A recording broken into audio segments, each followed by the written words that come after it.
નમસ્કાર મિત્રો, મારી યુટ્યુબ ચેનલમાં તમારું હાર્દિક સ્વાગત છે. આજે આપણે વાત કરવાના છીએ અમજેરા રજવાડાના વીર યોદ્ધા અને અંગ્રેજો સાથેની ઘટના. અમર શહીદ મહારાણા બખ્તાવરસિંહ રાઠોડ અમજેરા યાની ધાર રજવાડાના વીર યોદ્ધા, જેમણે અંગ્રેજોની છાવણીને ભસ્મીભૂત કરી દીધી અને બ્રિટિશ શાસનના પાયા હલાવી દીધા. જ્યારે બખ્તાવર માતૃભૂમિને વીંટળાઈને સૂતા હશે, ત્યારે માલવા માટીનો કણ કણ રોયો હશે. 1857ની ક્રાંતિના અમર શહીદ રાજા બખ્તાવરસિંહ રાઠોડ અમજેરા રજવાડાની ગૌરવગાથા. મધ્યપ્રદેશ રાજ્યના માલવા ક્ષેત્રનું અમજેરા રજવાડાના સમયમાં એક સ્વતંત્ર રાજ્ય હતું. આ રાજ્યમાં જોધા રાઠોડના શાસનની શરૂઆત રાવ માલદેવના પ્રથમ પુત્ર રાવ રામના વંશજોથી થયો હોવાનું માનવામાં આવે છે. અમર શહીદ રાવ બખ્તાવરસિંહ રાવ રામની 12મી પેઢીમાં થયા હતા.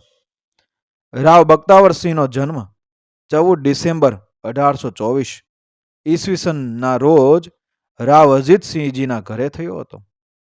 તેમના માતા ભટિયાણી ઇન્દ્ર કુંવરજી હતા, જે ઓસિયા ઠેકાણાના હતા.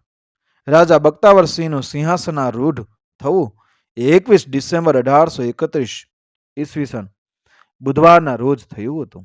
જ્યારે તેમની ઉંમર માત્ર 7 વર્ષની હતી, તે સમયે અમજેરા રાજ્ય મરાઠાઓ અને અંગ્રેજોના બેવડા શિકંજામાં હતું. એક તરફ મરાઠાઓએ ઝાબુઆ, અલીરાજપુર, અમજેરા જેવા નાના રાજપૂત રાજ્યો પાસેથી ચોથ એટલે કે કર વસૂલવાનું શરૂ કર્યું હતું અને તેમને પોતાના સહાયક રાજ્યનો દરજ્જો આપ્યો હતો. બીજી તરફ ઈસવીસન 1818માં અંગ્રેજોએ રાજનૈતિક, આર્થિક અને સૈનિક દાવપેચથી મરાઠાઓનો પ્રભાવ તે ક્ષેત્રમાંથી દૂર કરીને અમજેરા રાજ્યની ચારે બાજુ છાવણીઓ બનાવવાનું અને આ રાજ્યને ઘેરવાનું શરૂ કર્યું. રાવ બખ્તાવરસિંહ ઉચ્ચ કુલીન, સ્વાભિમાની, ન્યાયપ્રિય, સાહસી અને વીર શાસક હતા. તેમને અંગ્રેજોની આ દખલગીરી સહન ન થઈ. પોતાના રાજ્યને સ્વતંત્ર રાખવા માટે તેમણે અંગ્રેજોનો સામનો કરવાનો દ્રઢ નિશ્ચય કર્યો. તેમના પ્રયાસથી તે ક્ષેત્રમાં અંગ્રેજોની નીતિઓનો વિરોધ થવા લાગ્યો, જેને માલવાનો વિદ્રોહ કહેવામાં આવ્યો. આ વિદ્રોહનું નેતૃત્વ રાવ બખ્તાવરસિંહજીએ ઉત્સાહ અને સાહસથી કર્યું. 1857ની ક્રાંતિ પહેલા જ રાવ સાહેબની કાર્યવાહીમાં આઝાદીના સંઘર્ષની તૈયારીની ઝલક દેખાવા લાગી હતી.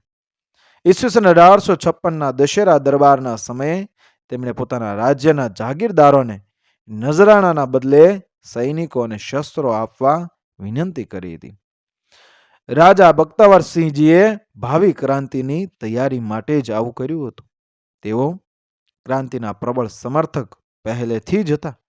સંધિ મુજબ ટાંકા એટલે કરની રકમ એ જમા કરાવવાના સંબંધમાં તેમણે એજીજી ઇન્દોરને એવો સ્પષ્ટ જવાબ આપ્યો હતો, જાણે અંગ્રેજોની સત્તા હવે વધુ સમય રહેવાની ન હોય. નિજામે હૈદરાબાદના ક્ષેત્રમાંથી કાઢી મૂકવામાં આવેલા તેમના વિદ્રોહી સૈનિકોને પણ રાવ સાહેબે પોતાની સેનામાં ભરતી કરી લીધા.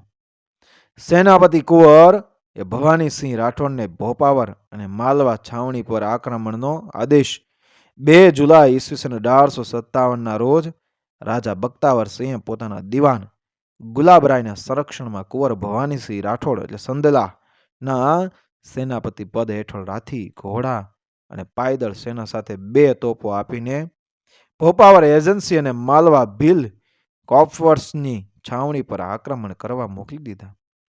3 જુલાઈની સવારે જ દિવાન અને સેનાપતિ કુંવર ભવાનીસિંહે હુમલો કર્યો. તેમણે એ તમામ બચેલા સરકારી કર્મચારીઓને પકડી લીધા. સરકારી રેકોર્ડમાંથી કેટલાકને ફાડી નાખ્યા, બાળી નાખ્યા અને ત્યાંથી હટાવી દીધા. બ્રિટિશ રાષ્ટ્રીય ધ્વજને ઉતારીને ફાડીને બાળી નાખવામાં આવ્યો. જ્યાં સુધી અંગ્રેજ સૈનિક દળ પાછું ભોપાવર પહોંચ્યું, ત્યાં સુધીમાં અમજેરાની સેના અને સવારોએ પોસ્ટ ઓફિસ, હોસ્પિટલ અને એજન્સી ભવનને લૂંટી લીધું હતું.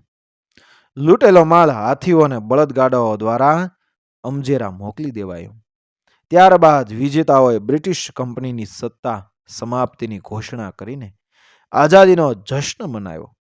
રાજા બખ્તાવર સિંહજીએ આ અભિયાનની સફળતા પર ખુશી વ્યક્ત કરી હતી.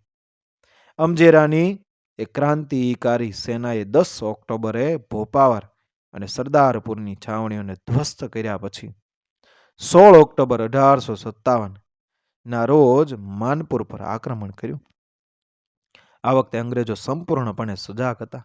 કેપ્ટન કેન્ટિસ તથા જનરલ ક્લાર્ક પોતાના તોપખાના અને ઘોડેસવાર સેના સાથે તૈયાર હતા. રાજા બખ્તાવરસિંહ સેના સાથે ઘમાસાણ યુદ્ધ થયું. જનરલ ક્લાર્કની હાર થઈ અને વિદ્રોહીઓનો છાવણી પર કબજો થઈ ગયો.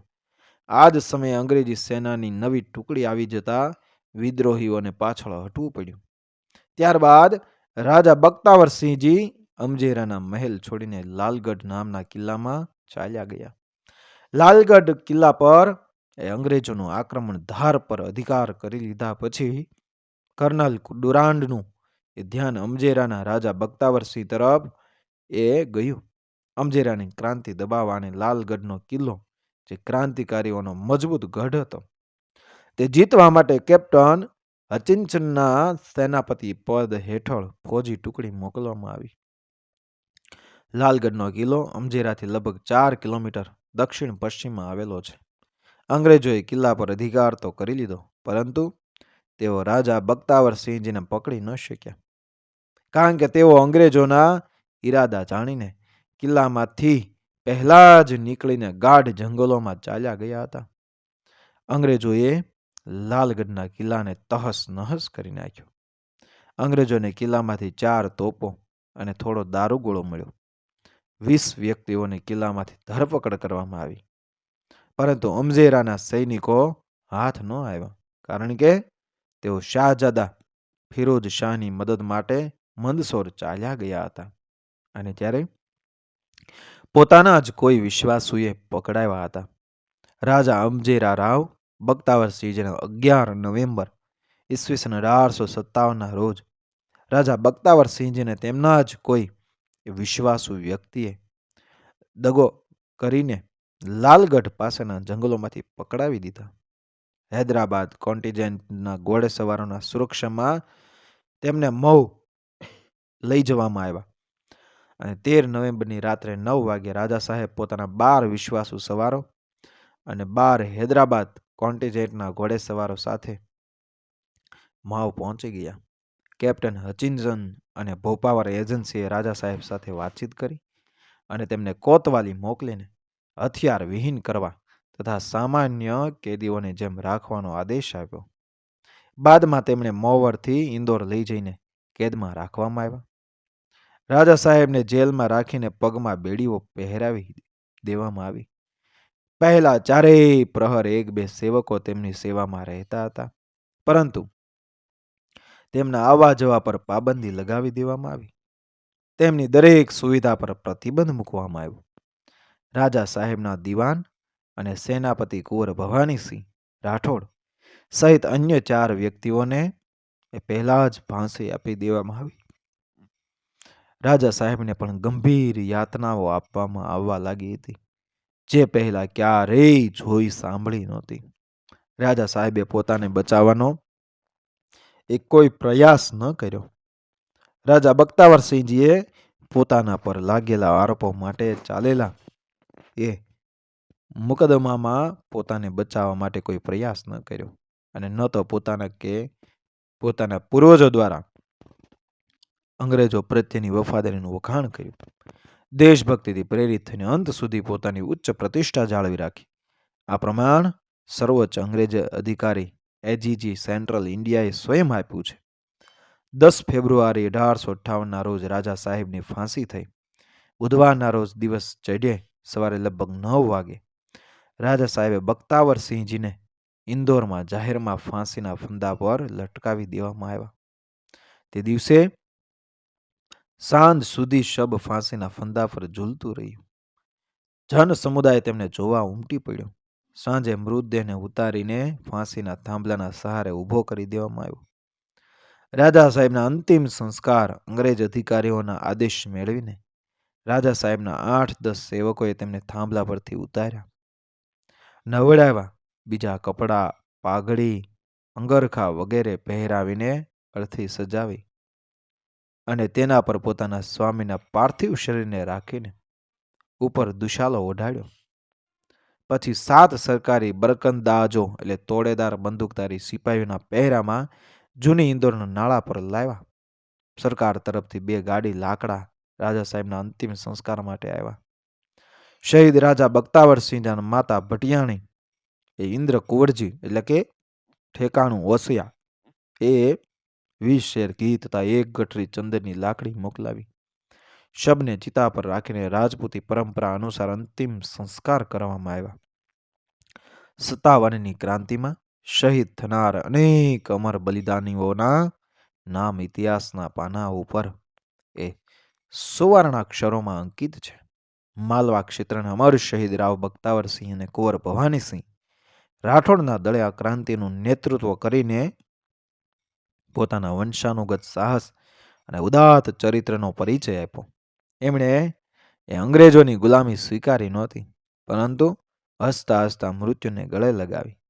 તેમના ત્યાગ અને બલિદાન પ્રત્યે પ્રાદેશિક જનતામાં આજે પણ ઘણું સન્માન છે અને દર વર્ષે 10 ફેબ્રુઆરીના રોજ તેમનો બલિદાન દિવસ સાર્વજનિક રૂપે મનાવવામાં આવે છે તથા અમર શહીદોને શ્રદ્ધાંજલિ આપવામાં આવે છે.